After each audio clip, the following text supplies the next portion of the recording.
This is a very exciting time to be in the industry. Everyone's a little intimidated by it, future of the agency, whatever. I think it's the most exciting time to be in the industry. I think the role of the media agency is changing and will continue to change. And as I like to say, we are a strategic business partner to the client.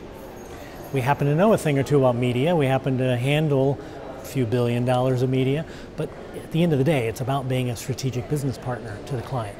What is it that we can do to help them drive their business, to help them sell more product? Happens to be a lot in the world of media, but it's really about understanding their business as well as they do and using any lever that we have at our disposal to help drive that business. So let's talk about data for a minute and sort of what's,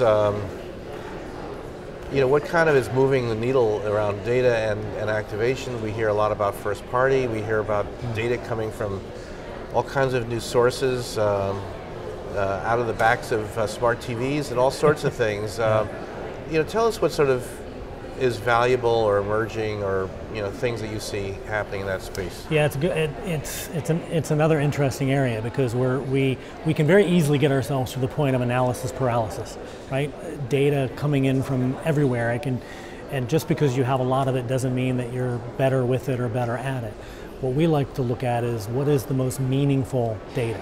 We like that word an awful lot. We talk an awful lot about meaningfulness and what are those most meaningful data and what are those most meaningful data sources, and those tend to be the ones that we really focus on and we encourage our clients to focus on.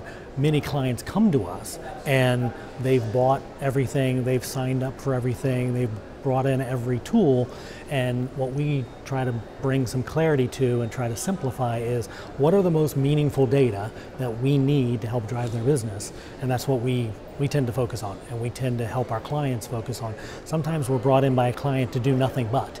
And we haven't even gotten into their media business yet.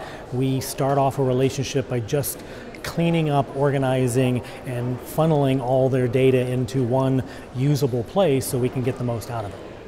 And utilizing that data, how is it the scope of it? I mean, you can really target right to the household level, or you can buy audiences, or you can sort of go just by agent demo. But tell us sort of the opportunities now that data provides you and sort of maybe the balance between targeting and more broad advertising. Yeah, I mean, I tend to look at it like it's an and, not an or, because I look at it like how do you get targeted scale, or how do you get scale in your targeting?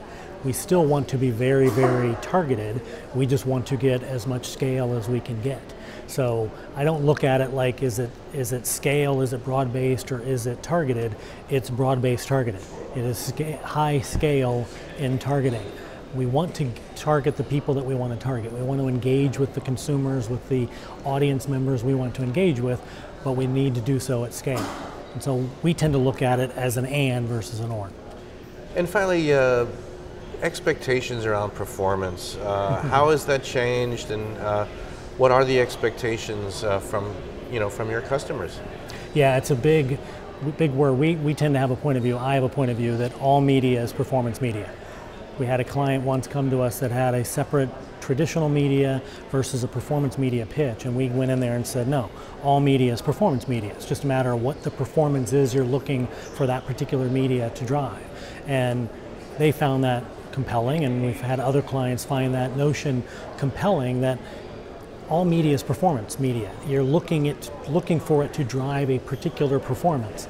Some are more brand metric oriented, some are more business metric oriented, some are very down funnel cost per orientation, but it's all performance. And those demands for performance continue to grow and grow and grow.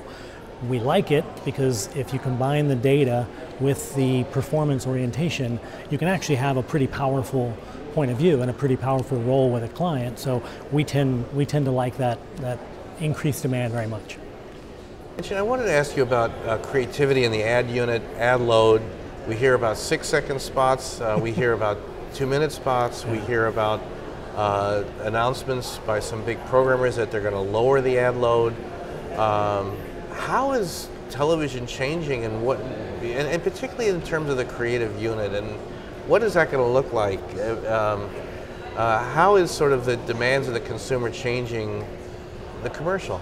Yeah, it's an interesting time to be in that space, because what we're seeing is, as the audience diminish, you could try to offset that loss by increasing more ad time and offset it that way. That's not what we want to see. And some broadcasters are going the other way. They're trying to improve the viewing experience and lessening the load. That's something we're more interested in. Ultimately, what we're trying to do is we're trying to create advertising that becomes what people are interested in, rather than simply interrupting what they're interested in. And so I would rather see the industry move toward that, to continue to create great content that consumers find compelling enough to actually want to watch, if not even seek out or give us permission to share with them, rather than simply interrupting what they're interested in. And that's where I think big leaps can be made in creating content that is so compelling that consumers want to watch it, want to see it, want to actually be experienced.